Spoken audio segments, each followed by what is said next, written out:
Movie की starting में संगू नाम का एक लड़का दिखाया जाता है जिसकी उम्र 7 साल होती है। वो पहली बार अपनी लाइफ में नानी के घर जा रहा होता है। नानी के गांव जाने के लिए संगू और उसकी मॉम एक बस में बैठे होते हैं और उस बस में गांव के लोग भी होते हैं। गांव के लोग संगू को बिल्कुल भी पसंद नहीं आते हैं। वो लोग गांव पहुंच जाते हैं और जब बस से उतरते हैं तो संगू अपनी मॉम के साथ गाँव में जाने से मना कर देता है। संगू अपनी मम्मी को बोल रहा होता है कि मुझे गाँव नहीं जाना, मुझे वापिस अपने घर जाना है। उसकी मम्मी उसे गाँव में लेकर आती है और वो पहली बार अपनी नानी को देखता है, बट उसमें उसका कोई भी इंटरेस्ट नहीं होता है। संगू की मॉम अपनी माँ को बताती है कि मेरा डिवोर्स हो चुका है और अब मैं जॉब भी नहीं करती, तो कुछ दिन संगू आपके पास ही रहेगा। जब मुझे नई जॉब मिल जाएगी तो मैं संगू को यहाँ से ले जाऊंगी। संगू की मॉम संगू के लिए कुछ फास्ट फूड वगैरह वहीं पर रख कर जाती है। संगू अपनी नानी के सूज पर टॉयलेट कर देता है। संगू को नानी का घर बिल्कुल भी पसंद नहीं आता है। संगू की मॉम वापस सिटी आ जाती है। संगू और उसकी नानी उसे छोड़ने के लिए बस स्टैंड तक जाते हैं। संगू की नानी अपने पेट पर हाथ रखकर इशारों में संगू से कुछ खाने के लिए पूछती है, बट संगू इसका कोई भी जवाब नहीं देता। नाइट में नानी संगू के लिए खाना बनाती है, पर संगू वो खाना नहीं खाता है। संगू वही पैकेट का खाना खाता है जो उसकी मॉम उसके लिए रख कर गई थी। इसके बाद में संगू वहाँ पर रखे एक पुरानी टीवी को चलाने की कोशिश करता है, बट वो नहीं चलता है। संगू की नानी उसे एक कैंडी देती है खाने के लिए, बट संगू उसके लिए मना कर देता है और वहाँ से उठकर चला जाता है।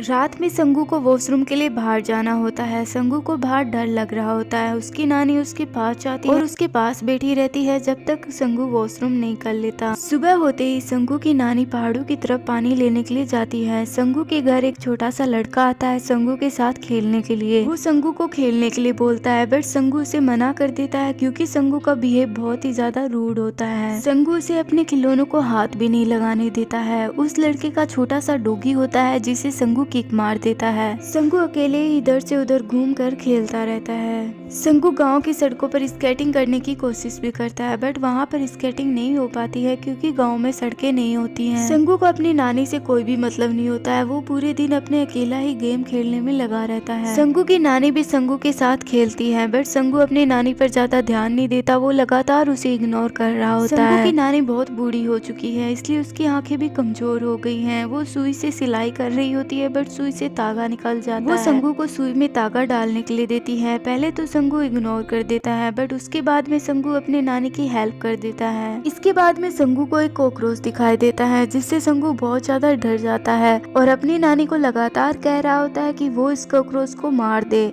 बट उसकी नानी उस कॉकरोच को नहीं मारती है, उसे घर से बाहर निकाल देती है। संगू के गेम की बैटरी खत्म हो जाती है और नई बैटरी लाने के लिए संगू के पास पैसे नहीं होते। वो अपनी नानी से पैसे मांगता है, बट उसकी नानी के पास भी पैसे नहीं होते हैं। वो अपनी नानी के पीछे पड़ जाता है। जब उसकी नानी कपड़े धो रही होती है तो वो उसके पास जाता है और नई बैटरी खरीदने के लिए पैसे मांगता है, बट उसकी नानी के पास पैसे नहीं होते हैं। तो वो अपनी नानी को वहाँ से धक्का देकर वापस घर आ जाता है। घर आकर वो हर जगह पैसे ढूंढने की कोशिश करता है, बट उसे कहीं भी पैसे नहीं मिलते हैं। गुस्से में आकर वो नानी का फेवरेट पॉट भी तोड़ देता है और वो अपनी नानी के सूज को कहीं दूर फेंक देता है। जब उसकी नानी सो रही होती है तो वो देखता है कि उसकी नानी की हेयर क्लिप चांदी की होती है। वो उस हेयर क्लिप को निकाल लेता है। उस चांदी की हेयर क्लिप को बेचने के लिए वो गांव की दुकानों में जाना चाहता है, बट उसे गांव की दुकानों का रास्ता नहीं पता होता है। वो एक बूढ़े आदमी से गांव की दुकानों का रास्ता पूछता है। वो बूढ़ा आदमी उसे रास्ता बता देता है। संगू गांव की दुकानों में पहुंच जाता है। वहां जाते ही वो अपने गेम की बैटरी के बारे में पूछता है, तो वहां पर किसी भी दुकान पर की गेम की बैटरी नहीं मिलती है। संगू वहां से वापस आने लगता है, बट वो वापस आने का रास्ता भूल जाता है और रास्ते में रोने लगता है। तभी वो बूढ़ा आदमी साइकिल से आ रहा होता है। वो संगू को पहचान लेता है और उसे अपने नानी के घर पर छोड़ देता है। जब उसकी नानी की आंखें खुलती हैं तो वो देखती है कि उसके बालों में हेयर पिन नहीं होती है। वो संगू को इधर उधर ढूंढती तो उसे संगू कहीं भी दिखाई नहीं देता। जब उसे संगू दिखाई देता है तो संगू अपनी नानी से बात नहीं करता। वो बिना कुछ बोले ही अपनी नानी के पीछे पीछे घर आ जाता है। उसकी नानी नंगे पाँव बिना सूज पहने ही पहाड़ों के ऊपर से पानी लेकर आती है। दोपहर में संगू की नानी संगू के लिए खाना बनाती है, बट संगू उस खाने को नहीं खाता है। संगू कहता है, जो खाना मैं खाना चाहता हूँ वो खाना तुम नहीं बना सकती। उसकी नानी बोलती है कि तुम मुझे एक बार बताओ तो सही, मैं वो खाना बना दूंगी। इसके बाद में संगू अपनी नानी को चाउमीन, पिज्जा, बर्गर,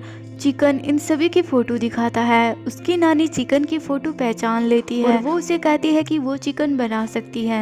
संगू ये सुनकर बहुत ज्यादा खुश हो जाता है। उसकी नानी मार्केट जाती है चिकन बनाने का सामान लाने के लिए। संगू अपनी नानी को कहता है कि जल्दी वापस आना। संगू की नानी बाजार से वो सामान लेकर आती है और घर आते ही चिकन बनाती है, बट संगू को वो चिकन पसंद नहीं आता और रात में संगू बिना कुछ खाए ही सो जाता है। आधी रात में संगू को भूख लग जाती है और वो वही खाना खाकर फिर से सो जाता है। सुबह संगू उठकर देखता है कि उसकी नानी की तबीयत खराब है। उसे अपनी नानी के लिए बहुत बुरा लगता है। वो अपनी नानी की देखभाल करता है और इसके बाद में संगू बाहर खेलने के लिए चला जाता है, जहाँ पर उसे एक लड़की दिखाई देती है। उसके पास खेलने के लिए जाता है और गलती से उसके खिलौनों पर पैर रख देता है, जिससे उस लड़की के खिलौने टूट जाते हैं और वो लड़की संगू पर बहुत ज्यादा गुस्सा होती है। संगू उस लड़की को कहता है क्या मैं तुम्हारे साथ खेल सकता हूँ, तो वो लड़की मना कर देती है। नेक्स्ट डे संगू अपनी नानी के साथ मार्केट जाता है तरबूज बेचने के लिए, जहाँ पर उसकी नानी के तरबूजों की बिक्री बहुत ही कम हो रही है। ये सब कुछ देखकर संगू को अपनी नानी के लिए बहुत ज्यादा बुरा लगता है। मार्केट में संगू के खिलौनों की बैटरी भी होती है, बट संगू अपनी नानी को वो बैटरी खरीदने के लिए नहीं बोलता है। वो लोग घर वापस आने लगते हैं। तभी संगू देखता है कि बस में वही लड़की बैठी होती है जिस लड़की के उसने खिलौने तोड़ दिए थे। संगू उस लड़की को लाइक करता है, इसलिए वो चाहता है कि वो अकेला ट्रेवल करे। वो अपनी नानी को अपने साथ आने के लिए मना कर देता है। वो अपनी नानी को दूसरी बस में आने के लिए बोल देता है। नानी संगू की बातें मान लेती है और वो बस से नीचे उतर जाती है। संगू उस लड़की के साथ अकेला ही गाँव पहुँच जाता है, जहाँ पर वो अपनी नानी का वेट करता है, बट शाम हो जाने तक उसकी नानी नहीं आती है। लास्ट शाम वाली बस में उसकी नानी आती है। संगू समझ जाता है कि उसकी नानी को उसकी वजह से बहुत ज्यादा स्ट्रगल करना पड़ा। संगू उस लड़के को देखता है जो उसके साथ फ्रेंडशिप करने के लिए उसके घर आया था। संगू उस लड़के को झूठ बोल देता है कि तुम्हारे पीछे बुल आ रहा है और वो लड़का डर के मारे तेजी से दौड़ने लगता है और गिर जाता है, जिसकी वजह से उसके पैरों में चोट लग जाती है। संगू वहाँ से भागकर अपने घर आ जाता है। दूसरे दिन संगू जब खेलने के लिए जाता है तो उसे वही लड़की मिलती है जिसे संगू लाइक करता है। वो लड़की संगू को अपने साथ खेलने के लिए बोलती है। संगू बोलता है कि अभी मुझे कुछ काम है, मैं कल तुम्हारे साथ खेलने के लिए पक्का आऊंगा। संगू दूसरे दिन उस लड़की के साथ खेलने के लिए बहुत ज्यादा खुश होता है और वो अपनी नानी से कहता है कि वो उसका अच्छा सा हेयर कट कर दे। उसकी नानी उसका हेयर कट कर देती है, जो कि संगू को बिल्कुल भी पसंद नहीं आता। संगू अपनी नानी से कहता है कि तुमने मेरी हेयर स्टाइल बिगाड़ दी है,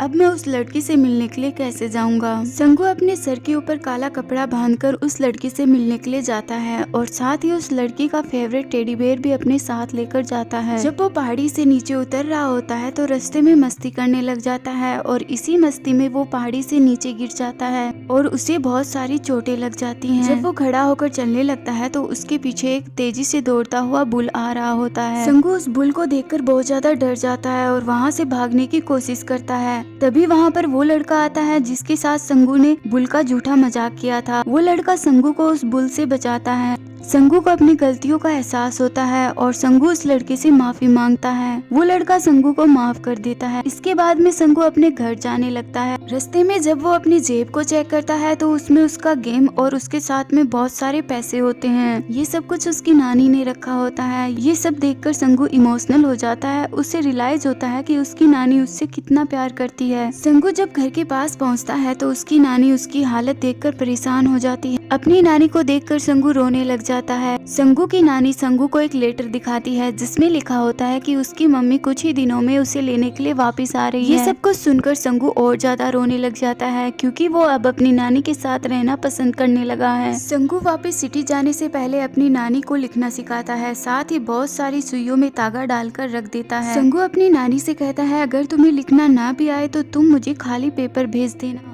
मैं समझ जाऊंगा कि तुम्हें मेरी जरूरत है और मैं तुमसे मिलने के लिए यहाँ आ जाऊंगा।